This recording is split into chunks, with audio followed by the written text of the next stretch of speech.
जो खुदावंद ने हमारे लिए एक महान योजना बनाई, स्वर्ग को छोड़कर पृथ्वी पर आने की, हमारे लिए दुख उठाने की, हमारे लिए क्रूज पर चढ़ाए जाने की, हमारे लिए गाड़े जाने की, और हमारे ही लिए मुर्दों में से तीसरे दिन जी उठने की। तो आज हम दो बातों पर ध्यान अपना उस दिन जिस दिन प्रभु यीशु मसीह जीवित हुए, उस दिन उस घटना के साथ साथ कुछ और घटनाएं भी हुई थी जिन पर हमारा ध्यान जाना जरूरी है। आज वो दिन है जो बहुत से उत्साह के साथ चर्चों में मनाया जा रहा है।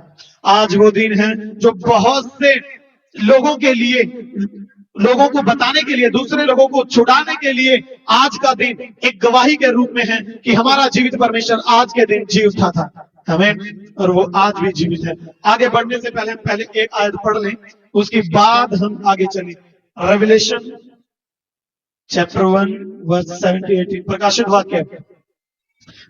वाक्य अध्याय 1 वचन 17 और 18 उते लिखा है, देख मैं प्रथम और अंत हाँ, यानी मैं ही शुरुआत हाँ ते मैं ही अंत हाँ, सारा कुछ मैं ही हाँ। देख मैं मर गया था, मर गया हूं नहीं, देख मैं मर गया था पर अब मैं जी उठा हूं और अब मैं जीविता हूं। आमीन। अब मैं जीविता हूं। अब मेरी गिनती मुर्दों में मत करना कि हमारे लिए जो हमारा मसीहा आया था वो मारा गया और गाड़ा गया, ऐसा नहीं है। अब तुम ये बोल सकते हो हमारा परमेश्वर जिसे हम जानते हैं वो क्या है, जीविता है। आज भी हमारे बीच में वो जीवित है। एक जीवित परमेश्वर ही दूसरे की आवाज को, उसकी प्रार्थनाओं को सुनकर उसका उत्तर दे सकता है। एक जीवित व्यक्ति ही, एक जीवित परमेश्वर ही दूसरे के दर्द को समझ सकता है। एक जीवित परमेश्वर ही अपने बच्चों से प्रेम प्रकट कर सकता है। हमें जो मर गया उसे किसी भी बात का इल्म नहीं। Hallelujah, hallelujah. मैं आपको याद दिलाना चाहता हूं वो दिन जिस दिन प्रभु यीशु मसीह हमारे लिए मारे गए, गाड़े गए, और मुर्दों में से तीसरे दिन जब वो जी उठने वाले थे, उस दिन बहुत से लोग उदास थे। उनके शिष्य, उनके साथ सेवा करने वाले उदास थे। वो इसलिए उदास थे कि हम जिसके साथ सेवा कर रहे थे, हम जिसके साथ चल रहे थे, हमें जो आश्चर्य कर्म करके दिखा रहा था, वो परमेश्वर, वो रब्बी, वो प्रभु हमसे दूर चला गया है। वहीं जब प्रभु यीशु मसीह को क्रूस पर चढ़ाए जाने के बाद उन्हें दफन किया गया, वो ही गैर विश्वासी जिन्हें ये पता था कि प्रभु यीशु मसीह जीवित हो जाएगा, वो जीवित हो जाएगा, तो उन्होंने क्या किया, जब प्रभु यीशु मसीह को कब्र में रखा गया तो उन्होंने क्या किया, उन्हें यह मालूम था कि प्रभु यीशु मसीह ने जो कहा है वो करेगा। उन्हें कहा मैं तीसरे दिन जी उठूंगा। तो प्रभु के उस वचन को चेले भूल गए थे, उस बात को उसके साथ चलने वाले भूल गए थे, पर उन सैनिकों ने, उन लोगों ने जो उस पर क्रूरता दिखा रहे थे, उन्हें ये याद था। आमीन। उन्हें ये, वो भूले नहीं थे। उन्होंने इतना बड़ा पत्थर रखने के बावजूद भी कब्र के सामने वहां पे सैनिक तैनात कर दिए। उन्हें क्या डर था कि प्रभु यीशु मसीह ने कहा था कि वो जी उठेगा, कहीं वो कब्र से बाहर ना निकल जाए, इसलिए उन्होंने वहां पे सैनिक तैनात कर दिए। वो चेले जो उसके संग रहकर चलते थे, वो चेले जो उसकी बातों को सुनते थे, वो इन शब्दों को भूल गए थे कि हमारे साथ चलने वाले परमेश्वर ने, हमारे साथ चलने वाले हमारे रबी ने, हमारे प्रभु ने ये कहा था कि मैं तीसरे दिन जी उठूंगा। उनके माइंड से ये बात निकल गई थी। वो शोक में थे। हमें समझ में आ रहा है कि नहीं? वो शोक में थे, वो दर्द में थे। वो सारे शब्दों को जो प्रभु यीशु मसीह ने अपने मुख से बोले थे वो उनके दिमाग से निकल गए थे, पर उन लोगों को वो याद थे, इसलिए उन्होंने इतना बड़ा पत्थर कब्र के सामने रखने के बाद भी सैनिक तैनात किए गए वहां पे। कहीं ऐसा ना हो कि उन्हें यह लगता था कि ऐसा ना हो, उनके दूसरी, जो उनके माइंड में दूसरी बात चल रही थी वो ये थी कि कहीं जो उनके शिष्य, उनके चेले हैं, वो उनके शव को, उनके शरीर को चुरा ना ले, चुरा के ले जाएंगे और कहीं बाद में वो ये शोर ना मचा दे कि देखो प्रभु यीशु मसीह ने कहा था वो जी उठे। तो उन्होंने इन सब बातों पर रोक लगाने के लिए वो सारी बातें रची। उन्होंने बड़ा पत्थर लगाया, सैनिक तैनात कर दिए। हालेलुया। और वो बात जो वो कहना चाहते थे, वो करना चाहते थे, वो जो रोकना चाहते थे, आप याद रखें वो हमारा जीवित परमेश्वर है। उसके लिए असंभव भी संभव है। कि मैं आज आपको उस दिन की याद दिलाने आया हूं जिस दिन वो घटना बीती थी, जिस दिन प्रभु यीशु मसीह जी उठे थे, जिस दिन वो पहरा लगाया गया था, वो बड़ा पत्थर कब्र के सम्मुख रखा गया था, सामने रखा गया था। वो इस योजना पर थे कि कहीं चेले उस शब्द को चुरा कर ये शोर न मचा दे कि देखो प्रभु यीशु मसीह जी उठे हैं, वो इसे निकाल ना ले।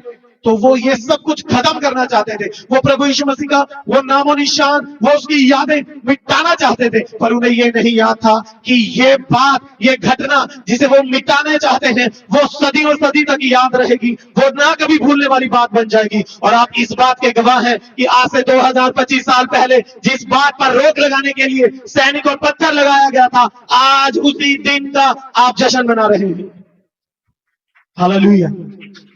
आप याद रखें, उसी बात का आपको गर्व है कि हमारा परमेश्वर मुर्दों में से जी उठने वाला खुदा है। कोई आम बात नहीं है। हम किसी मूर्ति के सामने सर नहीं झुकाते, हम उस परमेश्वर के सामने सर नहीं झुकाते जो सो जाता है, हमारी प्रार्थनाओं को उत्तर नहीं देता, बल्कि हम उस जीवित परमेश्वर के सम्मुख अपने आप को लेकर खड़ा करते हैं कि जो हमारी सुनता है और हमसे प्रेम करता है। हालेलुया। उस समय उन चेलों के साथ जो महिलाएं थी, आज महिलाओं के विषय में जो चर्चेज हैं, सबसे ज्यादा चर्चेज में महिलाएं होती हैं।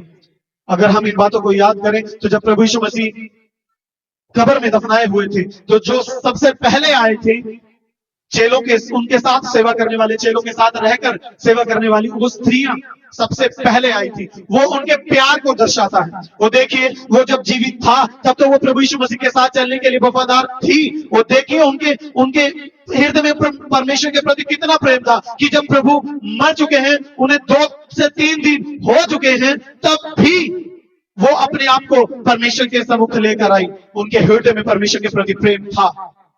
वो प्रेम कम नहीं हुआ था। उनको ये याद था कि वो परमेश्वर जिसने कहा है, हमने भी कहा है कि हम सदैव तेरे साथ रहेंगे, हम तुझको छोड़कर नहीं जाएंगे। उन्होंने अपना प्रेम प्रकट किया और वो तीसरे दिन उस कब्र पर सब वो सुगंधी धूप लेकर कहा कब्र के अंदर लगाने के लिए गई थी। वो उनका प्रेम था। आज भी ज्यादातर महिलाएं चर्चों का हिस्सा है। आप याद रखिए, अगर महिलाएं भी उस मरियम मगदलीनी की तरह पहल ना करती, आगे ना बढ़ती, परमेश्वर से प्रेम ना रखती, तो आज बहुत सारी चर्चों को ताला लग चुका होता। ये परमेश्वर का प्रेम है कि प्रभु ने उनके मन में अपना प्रेम उजागर किया है। हालेलुया। मैं विश्वास करता हूं कि आप समझ पा रहे हैं उन महिलाओं ने कितना प्रेम किया, उन स्त्रियों ने कितना प्रेम किया कि जब उसे मरे हुए 3 दिन हो चुके थे, तब भी वो उससे मिलने के लिए गई। वो उसको, परमेश्वर को, प्रभु यीशु मसीह से अपने आप को अलग नहीं करना चाहती थी। यहां तक कि जब वो सब लोग वहां पर गए थे, जब कब्र उन्होंने खाली देख ली थी, जब उन्हें विश्वास हो गया था, उन स्त्रियों को ऐसा लगा कि और किसी ने, जो सैनिक थे उनमें से या जो रोम की सेना थी वो उनमें से किसी ने शव को चुरा लिया है। वो शोक में पड़ गए। फिर भी उसने, वो सब लोग जाने के बाद भी मरियम वहीं रुकी रही, वहीं ठहरी रही। वो परमेश्वर के उस दर्द को, उस प्रेम को खत्म नहीं होने देना चाहती थी अपने मन में से। आप अपनी जगह अपने आप को उन स्त्रियों के साथ देखें। क्या आपके मन में परमेश्वर के प्रति वैसा प्रेम है कि हमसे यदि परमेश्वर दूर भी हो जाए तो हम क्या वो प्रेम उससे जता सकते हैं, हम उस प्रेम में बढ़ सकते हैं? आमीन। कितनों को समझ में आ रहा है? हम उस प्रेम की बात कर रहे हैं जो उस दिन मरियम मगदलीनी के द्वारा और मरियम के द्वारा दिखाया गया था। और भी स्त्रियां थी, कुछ तो प्रभु को भेंट करने के लिए आई थी कि वो उस सुगंधित धूप को, उस सब चीजों को कब्र में प्रभु के पास रखें, उन्हें धोएं, उन्हें साफ करें। देखिए वो प्रेम कितना ज्यादा था कि वो सब बातें जो 3 दिन पहले होनी चाहिए थी, वो लगातार करती जा रही थी। प्रभु के कब्र पर जाना, उनके पास जाना, उनसे मिलना। आमीन। जब आपके मन में प्रेम है, जब आपके मन में परमेश्वर के प्रति प्रेम है, वो पैशन है, वो उत्साह है, तो आप याद रखें, आपको कोई भी खींचने वाला हो, कोई भी रोकने वाला हो, आप रुकेंगे नहीं। ये परमेश्वर की योजना है आपके प्रति। आप रुकेंगे नहीं। आपके मन में यदि परमेश्वर के प्रति प्रेम है तो चाहे कुछ भी हो जाए, चाहे परमेश्वर आपको आपकी आंखों से ओझल हो जाए, आपको ना दिखाई दे, तब भी आप रुकेंगे नहीं, क्योंकि आप परमेश्वर से प्रेम करते हैं। आप अपने आप को उन महिलाओं से देखें, उस जगह पर रख के देखें, क्या आपके मन में परमेश्वर के प्रति वैसा प्रेम है? आमीन, हालेलुया। समझ में आ रहा है कि नहीं? चलो ये बताएं कि पहला सुसमाचार किसने सुनाया था? जोर से बोलिए। मैं आज एक और भेद की बात आपको बताऊंगा। जोर से बोलिए। पहला सुसमाचार किसने बताया था? सब जानते हैं। ये एक ऐसा सुसमाचार था जो मनुष्य के कान में डाला गया था। और आप याद रखें, ये शुभ समाचार पृथ्वी का नहीं बल्कि स्वर्ग का था। इसलिए पहला सुसमाचार स्वर्गदूत ने मरियम को बताया था कि जिसे तू ढूंढ रही है वो अब मुर्दों में से जी उठा है।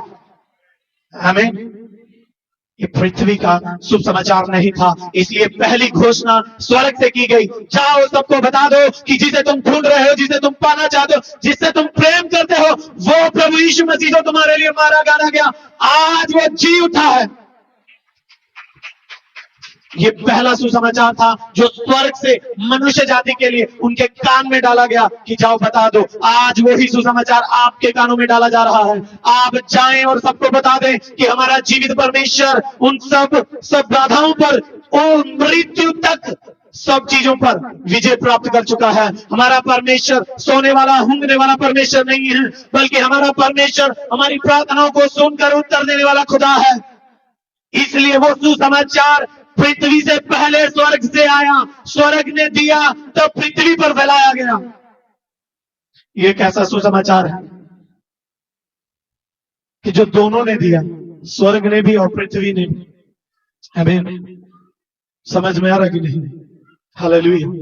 आप याद रखें, ये ऐसा सुसमाचार है जो आपके मन को बदल सकता है। जब आप किसी को सुनाएंगे, उसके हृदय को, उसके सोच, उसके विचारों को बदल सकता है, जो उसकी बुद्धि को बदल सकता है। वही मरियम मगदलीनी जो शोक में बैठी थी, वही मरियम मगदलीनी जब उसने ये संदेश को सुना और वो खुशी से भर गई और भागकर चेलों के पास गई कि वो रब्बी जी उठा है। आमीन, हालेलुया। आप याद रखें, ये वो घटना है जो आज से 2025 साल पहले घटी, पर आज भी नहीं बल्कि उससे ज्यादा अब प्रभु के जी उठने का जश्न मनाया जाता है। आप याद रखें, क्योंकि परमेश्वर को लोग जितना जानेंगे, जितना उसके करीब आएंगे, उतनी ही परमेश्वर की महिमा बढ़ेगी।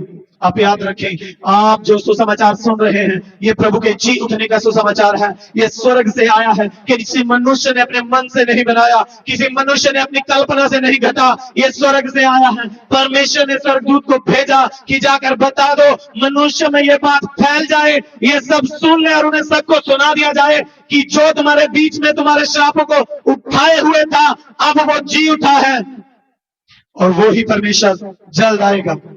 आमीन, हालेलुया। हमारे पास एक अच्छा आश्वासन है कि हमें लेने के लिए प्रभु यीशु मसीह आएगा। जो वो पहली बार आए तो वो हमारे पापों के लिए आए थे, वो पापी मनुष्यों के लिए आए थे। आप ये बात हमेशा याद रखें। कोई भी ऐसी बात जो आपको परमेश्वर से दूर करे, आप उस पर कंट्रोल रखें, आप उसको अपने हाथ में कर लें, आप उसको अपने पैरों के नीचे कुचल दें, क्योंकि ऐसी कोई बात जो आपको परमेश्वर की संगति से दूर करे, आप उसे अपने जीवन से निकाल दें, क्योंकि यह परमेश्वर की योजना नहीं है। हमें वो दर्द, वो शोक उन सबको प्रभु की चिंताओं में डाल रहा था कि अब क्या होगा। पर जब वो संदेश उन कान तक पहुंचा, उन कानों तक पहुंचा, तो वो क्या हुए? आनंद से, खुशी से भर गए। वही मरियम मगदलीनी जो रोती हुई, जो कांपती हुई, वो थकी हारी जो कब्र पे आई थी, वो संदेश सुनने के बाद भाग कर चेलों के पास गई। ऐसा उत्साह होना चाहिए। पहले हमें नहीं पता था प्रभु यीशु मसीह के संदेश का, आज आप इसी वक्त हमें पता चल चुका है कि प्रभु का संदेश हमारे और दूसरों के मन को बदलने के लिए दिया गया है। तो अभी भागे और जाएं और सबको सुनाएं उस उत्साह के साथ, जिस उत्साह के साथ मरियम मगदलीनी ने उस संदेश को उस शिष्यों तक पहुंचाया था। वही संदेश जो स्वर्ग से परमेश्वर ने अपने दूत को भेजकर उन कानों तक पहुंचाया था। आपकी बारी है, ये आपकी बारी है कि आज आप परमेश्वर के संदेश को, उस सुसमाचार को, उस शुभ संदेश को लोगों के कानों तक पहुंचाएं कि हमारा जीवित परमेश्वर मुर्दों में से जी उठने वाला इकलौता परमेश्वर है, उसके अलावा कोई और नहीं। बहुत से आए होंगे, बहुत से चले गए, जो आए वो सब खत्म हो गए। मेरा खुदा इकलौता खुदा है जो आया, मारा गया, गाना गया, तीसरे दिन मुर्दों में से जी उठा और वो आज भी जिंदा है। उस इकलौते परमेश्वर की महिमा करो। ग्लोरी, वो परमेश्वर महान है। वो ऐसी घटनाएं जब वो अपने आप को, तब तक प्रभु यीशु मसीह का स्वर्गारोहण नहीं हुआ जब तक खुद प्रभु यीशु मसीह ने उन तक संदेश को नहीं पहुंचा दिया, उन तक नहीं बता दिया कि देखो मैं जी उठा हूं। क्यों परमेश्वर ने थोमा के अविश्वास को विश्वास में बदलने के लिए प्रभु यीशु मसीह रुके रहे? क्यों प्रभु ने अपने चेलों पर अपने आप को प्रकट किया? ताकि वो ये दिखाना चाहते थे कि ये शिष्य जो मेरे साथ चले हैं ये धर्म में ना आ जाएं, ये ऐसी सोच में ना आ जाएं कि ये हो भी सकता है कि नहीं। प्रभु यीशु मसीह ने अपने आप रहकर उन बातों को उन पर प्रकट किया। थोमा जो अविश्वासी था, जो उस बात पर विश्वास भी नहीं कर रहा था कि प्रभु यीशु मसीह जी उठे हैं, वो ऐसा मान ही नहीं रहा था। प्रभु यीशु मसीह ने उसके अविश्वास को विश्वास में बदला। प्रभु यीशु मसीह ने कहा, हे थोमा, डाल मेरे पंजर में अपनी उंगली। जीसस, और देख मैं जी उठा हूं, डाल मेरे हाथों में अपनी उंगलियां, देख मैं जी उठा हूं। ये संदेश प्रभु यीशु मसीह के द्वारा पहुंचाया गया है, उसके जी उठने के द्वारा आपके पास पहुंचाया गया है। आपकी बारी है कि आप अब इस संदेश को दूसरे कानों तक पहुंचाएं।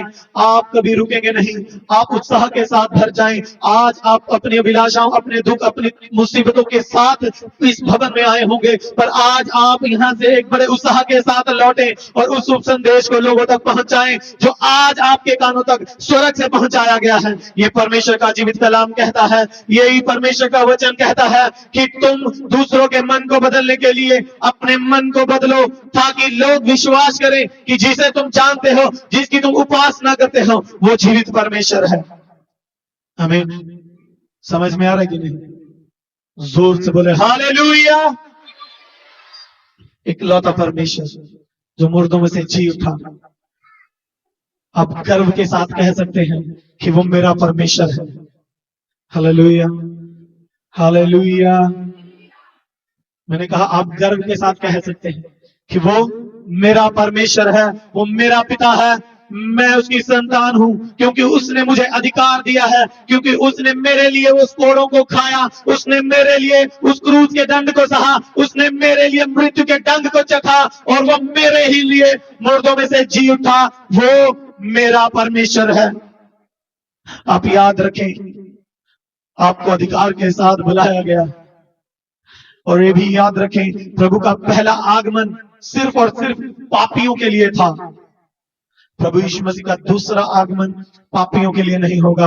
अब वो सिर्फ वचन से शुद्ध हुए, लहू से धुले लोगों को ही लेकर जाएंगे। अब वो जब दूसरी बार बादलों पर आएंगे तो वचन कहता है, जिन्होंने घुटनों पर आके अपनी जुबान से अंगीकार कर लिया है, जिन्होंने अपने आप को परमेश्वर के हाथों में सौंप कर और उसे अपना उद्धारकर्ता ग्रहण कर लिया है, सिर्फ वो ही लोग परमेश्वर के साथ बादलों पर उठा लिए जाएंगे। सब नहीं उठाए जाएंगे। तो आप अपने मन को, उस संदेश को, उस शुभ संदेश को जो आपके कानों तक पहुंचा दिया गया है, दृढ़ता से ग्रहण करें और दूसरों के कानों तक पहुंचाएं। वही शांति का संदेश जिसने आपके जीवन को बदला, वही संदेश दूसरे के जीवन को बदलने के लिए भी सामर्थी और बलवंत है। आमीन। आप उन घटनाओं को याद कीजिए, कितना दर्द रहा होगा शिष्यों के जीवन में, जिनके साथ 3 साल सेवा की, जिसके साथ उन्होंने अपना जर्नी, और एकदम से सब कुछ चेंज हो गया। कितना दर्द रहा होगा उनके मन में। पर आप याद रखिए, उस दर्द को परमेश्वर के उस शुभ संदेश ने आनंद में बदल दिया, क्योंकि यीशु मसीह ने खुद अपने आप को स्वयं उन पर प्रकट किया, उन्हें दिखाया। देखो कितने दिन तक, 40 दिन तक प्रभु यीशु मसीह मुर्दों में से जी उठने के बाद भी 40 दिन तक इस पृथ्वी पर रहे। उन्होंने अपने चेलों को और उनके साथ जो भी लोग थे सबको यह दिखाया कि तुम किसी बात पर कच्चे मत रह जाना। देखो मैं जी उठा हूं। उस बात को उन्होंने सुना, उन कानों तक वो संदेश पहुंचा। आज वो संदेश आपके कानों तक पहुंच चुका है। आप याद रखिए, यदि वो संदेश उन कानों तक नहीं पहुंचता तो यहां तक भी नहीं पहुंचता। प्रभु ने वो अगर वो शुभ संदेश स्वर्ग से नहीं भेजा होता तो आज हम सभी नहीं, हम सब में से कई तो मृत्यु में सो जाते, खत्म हो चुके होते। ये तो परमेश्वर की अपरंपार कृपा रही कि आप समय से उस शुभ संदेश को सुनकर बचा लिए गए हो। Hallelujah, hallelujah. आप याद रखें, परमेश्वर का दूसरा आगमन उन लोगों के लिए होगा जो खुदा पर ईमान लाकर दृढ़ता से और नम्रताई से जीवन जी रहे हैं। परमेश्वर आपको लेने के लिए तैयार है। वो अपने राज्य में आपको उस अधिकार के साथ लेकर जाएगा। उसने कहा है कि मैं अपने पिता के घर में जा रहा हूं। कब कहा? जब वो जी उठे तब उन्होंने कहा मैं अपने पिता के घर में जा रहा हूं और मैं जाऊंगा और तुम्हारे लिए जगह तैयार करूंगा कि मैंने तुम्हें कहां रखना है। आप याद रखें, प्रभु यीशु मसीह ने वहां पर एक और शब्द कहा जो सबसे महत्वपूर्ण है। उसने कहा कि जहां मैं रहूंगा वहीं तुम भी रहोगे, क्योंकि हमेशा बच्चे माता पिता के साथ रहते हैं, बच्चे पिता के घर में रहते हैं। वो ये बात को बता रहा है कि तुम भी मेरे साथ रहोगे क्योंकि तुम मेरी संतान बन चुके हो। उस वचन को ग्रहण करें, उस संदेश को अपने जीवन में लें और दूसरे कानों तक पहुंचा दें जिस तक पहुंचाने के लिए आपको चुना गया है। और परमेश्वर की योजनाएं बड़ी हैं। ये सब वाक्य मत्ती की अंजील अध्याय 28 वचन 1 से लेके 15 तक लिखा गया है। आप इसे पढ़ सकते हैं। ये सब सुसमाचारों में लिखा गया है। परमेश्वर के जी उठने की खुशी कितनों को है। यदि आज आपको ये निर्णय लेना पड़े कि जो शुभ संदेश मेरे कानों तक प्रभु के जी उठने का स्वर्ग से परमेश्वर ने पहुंचाया है, क्या आप दूसरे के कानों तक पहुंचाने के लिए तैयार हैं? क्या वो प्रेम जो प्रभु यीशु मसीह ने आपसे किया, क्या आप प्रभु यीशु मसीह से करने के लिए तैयार हैं? आप देखिए अपने आप को उन स्त्रियों के साथ रखकर, क्या जैसा प्रेम उन्होंने किया, क्या आपके जीवन में परमेश्वर के प्रति, उसकी सेवा के प्रति ऐसा प्रेम है या नहीं? नहीं है तो अपने आप को बदले और उस स्थान पर खड़ा करें जिसके लिए परमेश्वर ने आपको चुना है। अगर नहीं है तो अपने आप में परमेश्वर को दे दें कि खुदा आप हमें चलाएं, क्योंकि उन शिष्यों ने, उन स्त्रियों ने जो खुदा के साथ चलती थी, उन्होंने कभी भी अपनी मर्जी नहीं की। उन्होंने प्रभु की इच्छा को चाहा, उसे सुना और उसे पूरा किया। यदि आप बदलना चाहते हैं, आप भी प्रभु के वचन को सुनिए और अपने जीवन को बदलिए और उसे पूरा भी कीजिए, तो आप आनंद से भर जाएंगे। आज वो दिन है जब परमेश्वर ने शैतान के सर को कुचलने के लिए आपको अथॉरिटी दे दी थी। आमीन। किस लिए? किस लिए? कैसे? कितनों का मेरी तरफ ध्यान है? अब वचन को सुनने के लिए कितने जन आए हैं? परमेश्वर ने आपको अथॉरिटी कैसे दी? यदि आप देखें, एक छोटा बच्चा अगर अपने पिता के साथ जा रहा है, अगर कोई जानवर या कुत्ता उसे भौंके तो उसे कम डर लगता है। क्यों? क्योंकि उसे मालूम है कि उसका पिता उसके साथ है। और उसका वो थोड़ा डर भी, अगर पिता ये कह दे कि डरो मत, मारो इसे, तो वो थोड़ा डर भी उसका निकल जाएगा। वैसे ही प्रभु यीशु मसीह ने कहा, जब वो जी उठे, मैंने तुम्हें शैतान के सर को कुचलने का अधिकार दिया है, तुम सांप और बिच्छुओं को रौंदोगे। ये परमेश्वर का बड़ा काम जो आपके ऊपर प्रकट किया गया है। उसने अथॉरिटी दी, डरो मत, मैं जी उठा हूं, मैं तुम्हारे साथ हूं। तुम दुष्ट आत्माओं को निकालोगे, बड़ी बड़ी बीमारियों को भगाओगे। मेरे नाम से यदि तुम पिता से जो कुछ मांगोगे वो तुम्हें देगा। आमीन।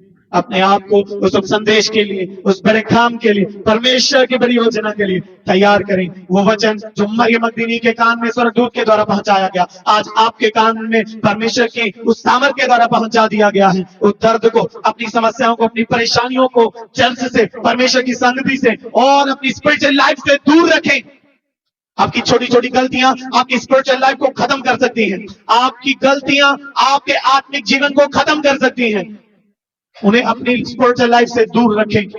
कभी भी आप यदि किसी दर्द में, दुख में, परेशानी में हो, आप याद रखें प्रभु का काम सबसे पहले आपके लिए है। वो बातें आपकी बात में है। आप अपने काम, अपनी बुद्धि, अपनी सोच, अपने विचारों के द्वारा उस दर्द में डूबे रहें और परमेश्वर के काम को रोके नहीं। यही परमेश्वर की योजना है। मरियम मगदलीनी ने दर्द था, वो उसके मन में प्रेम भी था, वो परमेश्वर के साथ वो जो मिलने के लिए आई थी, वो फिर भी जब प्रभु उन्हें यह पता था कि प्रभु मर चुके, फिर भी वो अपने आप को प्रभु से दूर नहीं कर पा रही थी, दूर नहीं करना चाहती थी। जब सब लोग चले भी गए थे तब भी मरियम वही बैठी रही। ये मैं नहीं कहता, ये वचन बताता है। हालेलुया। ये था उसके मन में प्रेम। हालेलुया। उन्हें प्रभु ने किस लिए चुना था? इसलिए कि वो उसके साथ रहे, और वो उस वादे पर इतना अटल थी, इतना खड़े रहे थे कि उन्हें यह भी मालूम था कि प्रभु यीशु मसीह जब मर चुके हैं तब भी वो प्रभु यीशु मसीह से अपने आप को अलग नहीं कर पा रहे थे। हालेलुया, हालेलुया, जोर से बोले हालेलुया। इसीलिए प्रभु यीशु मसीह ने कहा, प्रथम और अंत मैं हूं। मैं मर गया था, देखो, पर अब मैं जीविता हूं। अब मेरी गिनती उनमें मत करना। यदि हम प्रार्थना करते हैं, पिता यदि आप मेरे लिए ये कर दें तो बहुत अच्छा होगा, नहीं, हमारे लिए परमेश्वर ने उन बातों को बदल दिया। आप कहें, पिता मैं आपसे ये चाहता हूं या चाहती हूं, आप मेरे लिए ये करें। आप भिखारी नहीं, आप संतान हैं। आप दास दासियां नहीं, आप नौकरानियां नहीं, नौकर नहीं, आप परमेश्वर के बच्चे हैं। आप बेटियां और बेटे हैं। और हर एक बेटी बेटा अपने माता पिता से अधिकार के साथ मांगता है। आप उस अधिकार को भूले बैठे हैं, उस प्रेम को खत्म कर कर बैठे हैं। यदि आप अधिकार के साथ कहेंगे, पिता मजबूर है आपको देने के लिए। हालेलुया। दृढ़ता से प्रभु के वचन में बने रहने के लिए उस सब वादों को पूरा करें और अपने आप को तैयार करें कि खुदा के सम्मुख रहें। वो प्रेम खत्म ना हो, चाहे कैसा भी दर्द हो। सबसे बड़ा दर्द था सिर्फ उस समय के लिए नहीं, पूरी मानव जाति के लिए, कि वो परमेश्वर, वो प्रभु यीशु मसीह जिसने अंधों को दिखाया, जिसने लंगड़ों को चलाया, जिसके द्वारा, जिसके शब्द के द्वारा मुर्दे जीवित हुए, उससे ही क्रूस पर चढ़ा दिया गया। वो कैसा दर्द था। उस दर्द को भूलने के बाद भी उनके मन में प्रेम उठता रहा और वो प्रभु से मिलने के लिए गए। और जब वो लोग वहां पर गए तो आप याद रखें, जो बाधा थी ना, जो बाधा थी, जो रुकावट थी, वो उनके जाने से पहले हटा दी गई थी। जब वो स्त्रियां, मरियम मगदलीनी और दूसरी मरियम वहां से जा रही थी तो उनके मन में यह था कि वो जो कब्र के सामने इतना बड़ा पत्थर पड़ा है, वो कौन हटाएगा? हमसे तो नहीं हटेगा। आज भी हर एक विश्वासी के मन में यह है कि वो बड़ी समस्या, वो बड़ी परेशानी, वो कौन हटाएगा? आप याद रखिए, यदि आप चलते जाएंगे, आप खड़े रहेंगे, आपके चलने से, वहां तक पहुंचने से पहले वो बाधा वहां से हट जाएगी। यही परमेश्वर का वचन कहता है। जब वो पहुंची, वो पत्थर जिसके बारे में वो विचार कर रही थी, उनके पहुंचने से पहले ही वो हटा दिया गया था। ये परमेश्वर की सामर्थ है। वो आपके लिए भी वैसा ही करने के लिए तैयार है। जब आप दृढ़ता से चलते जाएंगे, वो बड़ा पत्थर जो आपको सामने, वो बड़ी बाधा जो आपको बड़ी होकर आपको दिखाई देती है और समझ में नहीं आ रही कि ये कैसे होगा, आप सिर्फ चलते जाएं, उसके सम्मुख जाएं, उसके नजदीक जाएं। जितना आप उसके नजदीक जाएंगे, बाधाएं खत्म हो जाएंगी। वो काम परमेश्वर का है और वो खुद ही पूरा करेगा। हालेलुया। और जब वहां पहुंचे, उन्होंने देखा कब्र खाली पड़ी है। वो कफन जिसमें प्रभु यीशु मसीह को लपेटा गया था, वो एक जगह पे रखा हुआ है, और जिससे प्रभु का मुंह बांधा गया था, वो एक जगह पर फोल्ड करके रखा हुआ है। आमीन, हालेलुया। कई ऑथर बताते हैं कि जब एक उस समय का एक चलन कह सकते हैं कि उस समय पे जब राजा अपनी मेज पर बैठते थे तो वो, जब वो नैपकिन होता था जो वो खाना खाने के बाद वो हाथ साफ करते थे, तो वो इस तरह बताया गया है कि वो जब अपना खाना खा लिया, अगर उन्होंने उस नैपकिन को उठाकर हाथ साफ कर कर उसे इकट्ठा कर कर फेंक दिया, तो इसका मतलब था कि उनका खाना हो चुका है, अब वो और नहीं खाएंगे। यदि वो नैपकिन उठाया और उन्होंने फोल्ड कर कर साइड में रख दिया, तो उसका यह मतलब था कि अब भी मेरा काम बाकी नहीं है, मेरा काम खत्म नहीं हुआ, अभी मेरा काम बाकी है। उसका खाना मतलब बाकी है। वैसे ही जब प्रभु यीशु मसीह के मुंह पर बांधा गया वो कपड़ा था, वो फोल्ड कर कर वचन कहता है मैं नहीं बताता, वचन बताता है। मैं बस तुम्हें याद दिलाना चाहता हूं मेरे प्रियो, याद रखें वो जो कपड़ा था वो फोल्ड कर कर साइड में रखा गया था। प्रभु ये बताना चाहते थे कि मेरा काम खत्म नहीं हुआ, मैं खत्म नहीं हुआ, अभी भी मैं तुम्हारे साथ हूं और मैं सदा तक रहूंगा। और तुम भूलो नहीं, मैं जाऊंगा नहीं और तुम्हें छोड़ूंगा भी नहीं।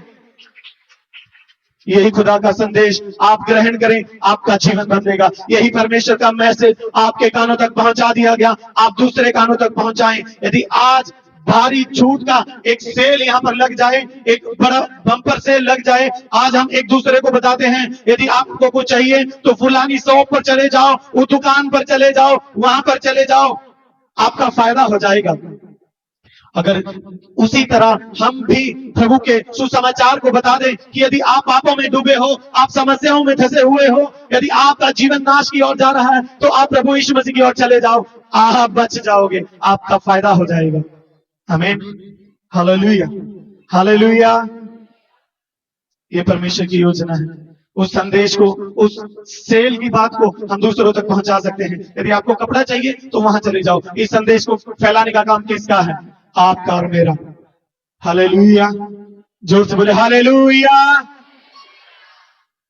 परमेश्वर का प्रेम खुदा ने प्रकट किया, आपकी बारी, आपके कानों तक शुभ संदेश पहुंचा दिया गया है। अब आपकी बारी है कि आपने मरियम मगदलीनी की तरह उसने शिष्यों को बताया और ये बात फैलती गई। जब आप अपने काम को पूरा करेंगे तो एक काम बढ़ता जाएगा। जब आप उस वादा को देखकर रुक जाएंगे तो वो आप रुके ही रहेंगे। जब आप वादा को सोचते हुए पर बढ़ते जाएंगे ना, जब प्रभु की ओर चलते जाएंगे, वो वादा, वो समस्या, वो परेशानी अपने आप हट जाएगी। आपको जरूरत नहीं, आपको परिश्रम करने की जरूरत नहीं पड़ेगी। वो खुदा का काम है, वो अपने आप करेगा। आमीन। आज कौन जी उठा है? आज के दिन वो जी उठे थे और आज भी वो जीवित हैं। हम सिर्फ एक यादगारी के लिए ये दोहराते हैं कि वो आज ही के दिन जी उठे थे, पर वो आज भी आपके हालेलुया का नारा उस शैतान के मुंह पर चपेट की तरह होगा जो आप ऊंची आवाज में लगाएंगे। जोर से बोले हालेलुया।